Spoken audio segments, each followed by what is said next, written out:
งคนรถเป็นแถวเลยเป็นไปต้องเลยรอคิวกันเนาะคิวยาวเหยียดเกินไปดอกเตอร์มันก็เกิดไปโพด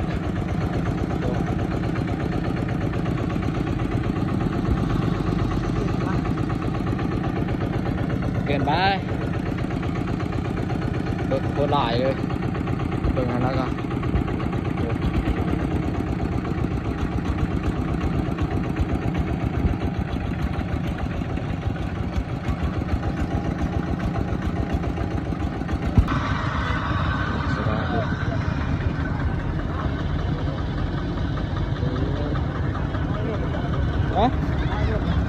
3 เที่ยวนี่อ่ะ2 คันพกเที่ยว